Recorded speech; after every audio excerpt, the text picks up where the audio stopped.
नमस्कार, news flash में आपका स्वागत है। बढ़ते हैं आज की ताज़ा खबरों की ओर।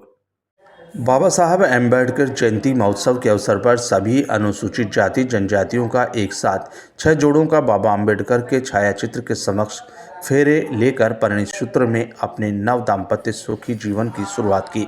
समाज की जाजम के संयोजक मनीष देवंदा ने बताया कि ये हमारा प्रथम सम्मेलन आयोजित किया गया, जिसमें सभी को एकता के मंच के माध्यम से सामूहिक विवाह सम्मेलन का आगाज किया। इस दौरान लोकसभा चुनाव प्रत्याशी प्रताप सिंह खाचरियावास, सत्यवीर सिंह रिटायर्ड IPS, गोपाल डेनवाल, हनुमान प्रसाद भाटी सहित सभी अनुसूचित जाति समाज के पदाधिकारियों ने इस कार्यक्रम में शिरकत की। ये 2-3 बातें ऐसी है जो हमारे हमारा दिल जो है महसूस रखा है, तो हम ये आपको विस्तृत रूप से, कानूनी रूप से, तकनीकी रूप से भी कहेंगे कि हम ज्यादा हैं यहाँ और वहाँ करो। तो हम आशा करते हैं कि आप लोकसभा में ये हमारी मांग जबरदस्त रूप से उठाएंगे। साथ ही हमारे आगे बुनकर पीछे बुनकर लिख के बावड़े हो रहे हैं और बुनकर सिर पर बैठा महेश शर्मा, हम आगे पीछे बुनकर लगा के बावड़े हो रहे हैं, बुनकर सिर पर बैठा महेश शर्मा। तो हमारे तो कहते भाई अलग से हमारा बना दो, और आप तो कहते हैं हम भी आप बुनकर हैं भाई, तू बुनकर कब से बन के बना रहे भाई, तो हमको तो हमारा तो बना। इसलिए हमारी कुछ ऐसी बातें हैं जो आप लोकसभा में उठाएंगे, उसको कानून में बनाएंगे, और हम आपको विश्वास दिलाते हैं तब आपको भारी बहुमत से जिताएंगे और एक दूसरे को और ज्यादा सहयोग करके भी आप इधर उधर से और भी ला करके आप जिताएंगे। जय भीम। पक्का विश्वास है बाबा साहब के संविधान के दम पर, बाबा साहब की जयंती के दिन आप संकल्प लेकर इस प्रताप सिंह को बचाने में मदद करोगे तो मैं जान देकर आपको चुकाऊंगा। आप सबको सब एक साथ बोलेंगे जय जय जय जय जय भीम। ढंग से लगाओ जो मैंने भी मजा आवे के साथ देखो। जय जय जय भीम। अब तो लागे तो पार पड़ सके हमारे। जय जय जय जय जय भीम। पीछे वाले भी हाथ ऊपर करो, मजा ही कोई नहीं आ रही हो जावे तो सही लोग में आवाज देश तक। जय जय जय जय जय भीम। क्योंकि ये जय भीम वाले बचाएंगे भैया, मुझे पता।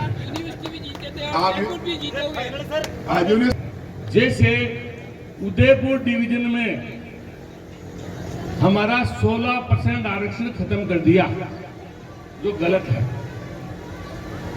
16% में से 11% खत्म कर दिया, 16% में से 11% खत्म कर दिया कि हाँ के साथ 76% ट्राइबल है, तो मतलब 4% बढ़िया मामला भाई, उनको तो 50% दे दिए और हमारे आगे वो लोग मुझे मारना चाहते हैं। आप लोग चाहोगे तो मैं बच जाऊंगा और आप लोग नहीं चाहोगे तो मैं नहीं बचूंगा। इसलिए आप लोगों से हाथ जोड़कर मेरी विनती, आप मेरी मदद करो, मेरी मदद करोगे आप।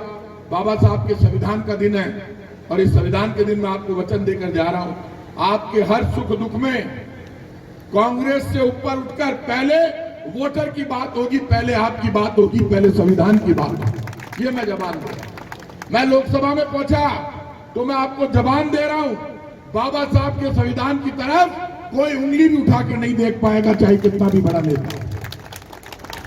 लेकिन भेजना आपके हाथ में है। आप इतनी बड़ी तादाद में हैं कि आप अपनी ताकत को समझो। जिस संविधान को चुनौती मिल रही है, कौन दे रहे हैं? जिनके पास सब कुछ मिल गया वो अब कह रहे हैं संविधान अब बदलेंगे संविधान, क्योंकि संविधान ने कुर्सी दे दी, कांग्रेस को भी कुर्सी मिली, बीजेपी को भी मिली, लेकिन कांग्रेस ने संविधान को चुनौती नहीं दी। फिर मैं कह रहा हूं, भारत नहीं मानता। ये आपके बड़े बड़े अधिकारी यहां बैठे हैं, बड़े बड़े नेता यहां पर बैठे हैं ST SC, उसको पूरी दुनिया मानती है। और आपको पता है सबसे बड़ा सिद्धांत क्या है? सबसे बड़ा सिद्धांत है बराबरी का सिद्धांत, सबको बराबर से अधिकार मिले, उसी को सिद्धांत कहते हैं। कांग्रेस और बीजेपी सब साइड में करो। मैं हमेशा लोगों से कहता हूं, उससे ऊपर उठकर ये सोचो कौन हमारे साथ खड़ा है, कौन बाबा साहब के सिद्धांत की बात करता है। भावनाओं में बहना आसान है, भावनाओं में बहाने वाले आएंगे, लेकिन वो संविधान को किनारे लगाकर सबके अधिकार खत्म कर देंगे। पढ़ा एक नेताजी बोल रहे हैं बड़ी बड़ी बातें, अब बाबा साहब आ जाए तो भी संविधान नहीं बदल सकते। तो बाबा साहब ने तो संविधान बनाया काका जी। कांग्रेस और बीजेपी से ऊपर उठकर कैंडिडेट भी देखो, सिद्धांत भी देखो, विचार भी देखो, कौन क्या कह रहा हो विचार करो। सारा समेट कर दे देंगे। नीति क्या है? क्या नीति है बराबर का अधिकार देने की? नीति दूसरी है। कछावा वंश का क्षत्रिय भगवान राम का वंशज हूं, लेकिन धर्म के साथ साथ राम ने भी ये सिखाया कि बाबा साहब के संविधान के अनुसार बराबर का अधिकार सबको मिलना चाहिए। राम ने ये कहा कि संविधान को मत मानो। और इस चुनाव में हम लड़ रहे हैं और मैं ये उम्मीद कर रहा हूं कि आप पार्टीबाजी से ऊपर उठकर कैंडिडेट को देखोगे। सांसद ऐसा होना चाहिए, संविधान के दिन ऐसा फैसला लो जो आपके साथ खड़ा रहे। कैंडिडेट ऐसा होना चाहिए जो आपके सुख दुख में साथ निभाए, जो कांग्रेस बीजेपी से ऊपर उठकर आपकी बात करे, जो 24 घंटे अपना फोन चालू रखे, जो सिर्फ अपने नेता की चमचागिरी नहीं करे, पार्टी की चमचागिरी नहीं करे, वोटर के लिए खुद की पार्टी से भी लड़ने की ताकत रखता हो, ऐसा एमपी होना चाहिए। एमपी ऐसा नहीं होना चाहिए मैं तो बीजेपी को छू महाराज, मैं तो कांग्रेस को छू, मां के तो पार्टी केवल भी करूंगा। गलत बात। वोटर वोट देता है तो खुद की पार्टी से भी लड़ने की ताकत होनी चाहिए। जयपुर के 2 टुकड़े हो रहे थे, मैं मिनिस्टर था, मैंने कहा जयपुर उत्तर दक्षिण नहीं होगा। मुख्यमंत्री अशोक गहलोत जी से भी लड़ा और जयपुर के 2 टुकड़े नहीं हुए। जब भी जरूरत पड़ी लड़ने की तब हम लड़े। आज भी यहाँ पर बैठे हो, मैं आपसे बाबा साहब की जयंती के दिन हाथ जोड़कर मैं आज मुसीबत की घड़ी में हूँ, मेरी आवाज कमजोर है, आपसे हाथ जोड़कर मांगने आया हूँ जो मुझे इस मुसीबत की घड़ी में मदद करेगा। मैं आपको बाबा साहब की जयंती के दिन संकल्प लेकर वचन देता हूँ, मैं भी आपके लिए जान देकर इस कर्ज को चुकाऊंगा। इतना क्या और सब लोग जानते हैं कि यदि दुनिया में जो सबसे पीछे रह गया था, दलित था, पिछड़ा था, गरीब था, उसको बराबर का अधिकार यदि किसी ने दिया तो बाबा साहब भीमराव अंबेडकर जी ने दिया। आज उनकी जयंती है, मैं उनको बहुत बहुत श्रद्धांजलि अर्पित करता हूं। अभी सतवीर सिंह जी ने अपनी बात रखी, आदरणीय गोपाल जी डैनवाल साहब हमारे नेता, उन्होंने अपनी बात रखी, आदरणीय मनीष जी देवेंद्र। इस वक्त मैं तो उम्मीदवार हूं, आप जानते हैं लोकसभा का चुनाव लड़ रहा हूं। आज सुबह मैं अहिंसा सर्किल पर गया था, वहां पर बाबा साहब की मूर्ति लगी हुई है, लेकिन लोग वहां पर भारी तादाद में इकट्ठा हुए। और एक बात पूरी दुनिया जानती है, पूरा देश जानता है कि देश की आजादी की लड़ाई 76 वर्ष पूरे हुई, तब आजादी के सिपाही बाबा साहब भी थे। महात्मा गांधी और बाबा साहब के ऐसे रिश्ते थे कि महात्मा गांधी और बाबा साहब में जब डिस्कस हुआ तो उन्होंने कहा कि इस देश में यदि दलित को, पिछड़े को कोई अधिकार दिला सकता है तो वो डॉक्टर भीमराव अंबेडकर दिला सकता है। और तब ये जब बड़ौदा के राजा ने देखा कि ये इतना होनहार बालक है जो इतनी अच्छी पढ़ाई करता। आज के विवाह सम्मेलन के आयोजन के बारे में बताइए।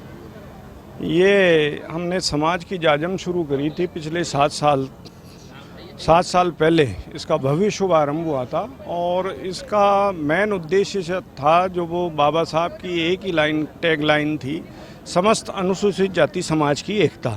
उस समस्त अनुसूचित जाति समाज की एकता बनाने के लिए हमने ये सामूहिक विवाह का आयोजन करा। इसमें पूरी शेड्यूल कास्ट के आज 6 जोड़ों का सामूहिक विवाह सम्मेलन हो रहा है और अलग अलग जातियों से है, लेकिन इसमें हमने जाति नए बता के और समस्त अनुसूचित जाति समाज जो बाबा साहब कह के गए थे भाई हमारा समस्त अनुसूचित जाति समाज का ये कार्यक्रम होना चाहिए, आज हमने उसकी पहली शुरुआत करी है।